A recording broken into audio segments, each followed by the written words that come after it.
Ya, timnas Indonesia tidak akan bisa ungguli Raja ASEAN Thailand. Sinteyong ditantang PSSI, timnas Indonesia raih prestasi gemilang melebihi Thailand dan juga Vietnam.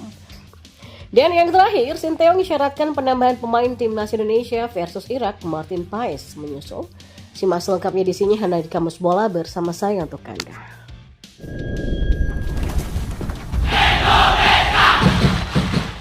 Ya, pernyataan berani Madampang yang menyebut timnas Indonesia tidak akan bisa mengungguli timnas Thailand, level sepak bola ASEAN dipandang sama.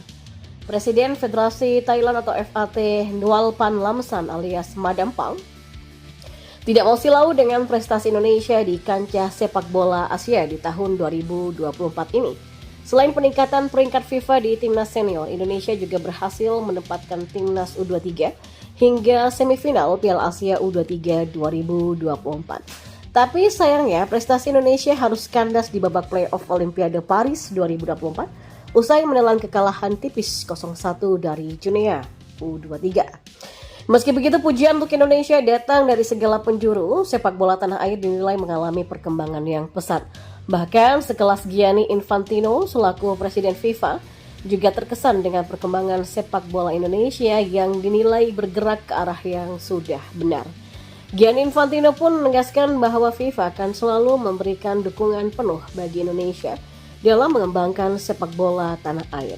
Dan menariknya, prestasi Indonesia di kancah internasional ini tidak membuat silau orang nomor 1 di dunia sepak bola Thailand. Madampang dengan penuh keyakinan menyebut bahwa sepak bola Indonesia tidak akan pernah bisa mengungguli Thailand. Baginya level sepak bola tim-tim di Asia Tenggara atau ASEAN hampir sama hingga sulit untuk menemukan perbedaannya. Meski begitu, Madampang meyakini Thailand masih menjadi tim teratas di sepak bola ASEAN sampai hari ini. Saya tidak yakin Indonesia bisa mengungguli Thailand ya, kata Madampang. Seperti yang kalian tahu, level sepak bola negara-negara saat ini khususnya di Asia dan Asia Tenggara hampir sama. Sampai-sampai kita tidak bisa memastikannya. Tapi saya yakin saya ini berada di posisi teratas wilayah ini, ujarnya. Lebih lanjut, Madampang mengakui bahwa banyak negara yang mengalami perkembangan dalam sepak bola meski persaingannya hanya terjadi selama 90 menit. Baginya persahabatan antar negara dan sportivitas yang terjalin dirasa lebih penting terlepas dari kekalahan atau kemenangan yang didapat. Persaingan di lapangan hanya berlangsung 90 menit, ada yang menang, ada yang kalah, dan ada yang seri, ujar Madampang. Sementara itu, Sinteyong menyetujui perpanjangan masa bakti dengan timnas Indonesia sampai 2027 meskipun kontrak belum resmi ditandatangani. Kesepakatan itu terjalin antara Sinteyong dan Ketua Umum PSSI Erick Thohir pada saat setelah Piala Asia U23 2024 yang lalu. Pencapaian positif Sinteyong dengan timnas Indonesia seperti lolos ke 16 besar Piala Asia 2023 dan semifinal Piala Asia U23 2024 menjadi dasar perpanjangan kontrak sampai 2027. Erick Thohir memberikan target baru kepada Sinteyong, yaitu membawa timnas Indonesia masuk 100 besar ranking FIFA dalam 3 tahun ke depan. Target berikutnya apa? Ya saya bilang ya target berikutnya 100 besar, kata Erick. Ya saya kan nggak bisa ngomong di turnamen ini masuk kan nggak adil juga ya. Target besarnya ya nggak bisa 3 tahun ke depan kita masuk 100 besar itu dulu, ujarnya. Meskipun belum ada kesepakatan tertulis terkait kontrak, Erick Thohir meyakinkan bahwa Sinteyong akan tetap bertahan. Dukungan penuh dari Federasi dan manajemen timnas Indonesia diharapkan untuk membantu Sinteyong mencapai tujuan yang sudah ditetapkan. Target ambisius untuk masuk ke 100 besar ranking FIFA menjadi motivasi tambahan bagi Sinteyong dan seluruh skuad timnas Indonesia. Ya, sepak terjang Sinteyong sebelumnya sudah memberikan dampak positif bagi perkembangan timnas Indonesia menjadi landasan untuk memperpanjang kontraknya. Bertahan dan berkembang bersama Sinteyong diyakini dapat membuat timnas Indonesia ke level yang lebih kompetitif di arena sepak bola global.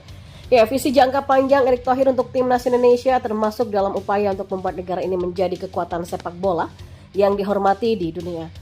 Ya, target meraih posisi 100 besar di ranking FIFA menjadi tantangan yang membuat timnas Indonesia semakin termotivasi untuk terus berkembang dan meraih prestasi yang lebih gemilang di masa depan. Timnas Indonesia berpotensi menjadi yang terdepan di Asia Tenggara kalau berhasil mencapai peringkat 100 besar FIFA. PSSI punya ambisi kuat untuk mengalahkan Vietnam dan Thailand secara peringkat, dua rival utama di kawasan Asia Tenggara.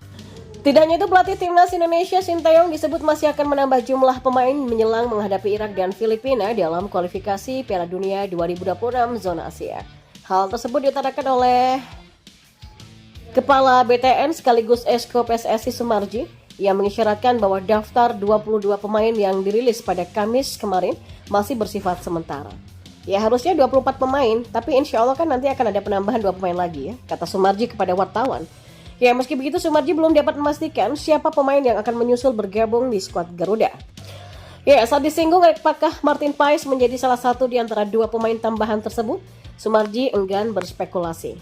Teka-teki dulu deh biar menarik ya, makanya tunggu dulu aja. Saya nggak bisa jawab kalau yang Martin Paes, ujarnya.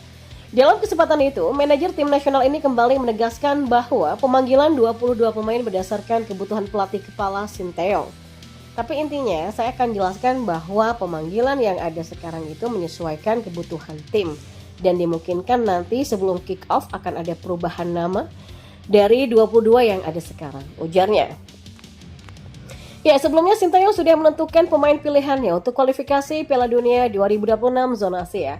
Totalnya ada 22 pemain yang dipanggil Sinteyong guna melakoni 2 laga kualifikasi melawan Irak pada 6 Juni dan Filipina pada 11 Juni 2024 mendatang. Dalam pemanggilan itu, Sinteyong mengikutsertakan sejumlah pemain keturunan demi menambah kekuatan Garuda yang menargetkan lolos ke putaran ketiga kualifikasi Piala Dunia 2026 zona Asia, sekaligus mengamankan tempat di Piala Asia 2027 mendatang. Tercatat ada 10 pemain keturunan yang dibawa oleh Coach Shin, mulai dari back Jordi Amat, Jay Itzes, Justin Hubner, Shani Patinama, sampai Sandy Wallace. Selain itu, pelatih asal Korea Selatan ini juga membawa Nathan Choaon, Tom Hye, Ivar Jenner, Ragnar Oratmangun, dan sampai Rafael Struijk. Tidak ada nama Elkan Baggett dalam daftar tersebut. Keputusan ini tentu menimbulkan tanya, apalagi sang pemain tidak merespon pemanggilan timnas U23 Indonesia untuk ajang playoff Olimpiade 2024 sebelumnya. Pelatih timnas Indonesia, Sinteyong, seperti kecewa dengan sikap Elkan yang tidak merespon panggilan timnas U23 Indonesia. Setidaknya inilah yang bisa ditangkap dalam pernyataannya di konferensi pers sebelum melawan Junia. Untuk Elkan bisa dari media Indonesia mengikuti schedule atau kelakuan Elkan seperti apa. Mungkin bisa cari tahu sendiri dan bisa dilihat seperti apa. Mungkin bisa cari tahu sendiri ya, kata Sinteyong.